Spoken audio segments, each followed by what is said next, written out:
দিনদার বেলা দিবি আর পলাবি শালা ভবঘরের কোনো খবর নাই ভবঘর গেল কোন জায়গায় আজকে বাংলা বাবু কি ভুলভাল বকেছু তোকে আমি খুঁজে বেড়াচ্ছি তুই থাকার কথা কোর্ট মাঠে আর তুই এটি এসে লুকায় আসো ভয় পাসো লোকানের মরদ বাংলা বাবু না লুকাস নিতে এটি কি জন্য এই কোর্ট মাঠে 1.5 ঘন্টা বসেছিলাম 1.5 ঘন্টা বসেছিলাম কোর্ট মাঠে কখন 1.5 ঘন্টা সকাল থেকে 1.5 ঘন্টা আমি ওই সময় ঘুমাচ্ছ না এজন্য তো খুঁজে পাই ঘুমাইছিল তাই হ্যাঁ ঘুমাইছিল তাই হ্যাঁ দিন যদি পলা লোকের জন্য কষ্ট তুই পলালো কি জন্য তুই আগে আমার ফোন দিয়ে কবো না যে আমি আসছি তাহলে পলাছি? আসবো আমি পলাছি হ্যাঁ পলাছো আসলে তুই আমার খুব ভয় করিস আজকে কোনো অপশন নাই তো হ্যাঁ আজ কোনো সুযোগ নাই তো। আজকে কোন রকম ইয়ে নেই Ready? Ready? হ্যাঁ ready Ready? Ready Ready? Ready দাঁড়া, দেখ, কি? আমি বলবো আমি হ্যাঁ বলবো। ক 1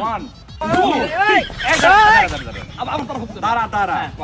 মারামারি তো কনফার্ম হবি হ্যাঁ, হবে। আজকে তুই কেউ বাঁচাতে পারবি না বাঁচাতে পারবি না। আর তুই আজকে আমি সহালাবো হ্যাঁ আমার ঘুষির ওজন জানিস তুই কত 2 মন 2 মন বাপরে! 2 মন আমার ঘুষির ওজন জানিস আরে ঘুষি রে তোকে আমি পিসা দেবো হ্যাঁ পিসা দেবো মহিলা স্টাইল আমাকে পিছিয়ে দিবে তাই না মহিলা স্টাইল এটাই চলি শোন শেষ কথা তো কি ক আমি যদি ধরি তোর হ্যাঁ একটা ঘুষিতে মারি হ্যাঁ তোর প্রাণ বাড়াতে পারে এ আমি যদি খালি তুই টাচ করি তোর কি হবে তুই নিজে বুঝতে আর পারবি শোন শেষ কথা শোন হ্যাঁ, ক। তোর কোন ইচ্ছা আছে হ্যাঁ ইচ্ছা আছে হ্যাঁ কি ইচ্ছা আছে কর ইচ্ছা আছে হ্যাঁ ক তুই কইছিস এই ইচ্ছা শোনার পরে তুই নিজেও থেমে যাবি আচ্ছা কত ইচ্ছে কর আমার তোর ইচ্ছে ইচ্ছা পূরণ করে দিই পারবো তোকে সত্যি পূরণ হ্যাঁ, করবো তোর ইচ্ছে পূরণ করে দিই পারবো হ্যাঁ। হ্যাঁ কত তুই কর। চ দুই ভাই যা চা খাবো আয় হ্যাঁ ওরে চ। no, no, no, no.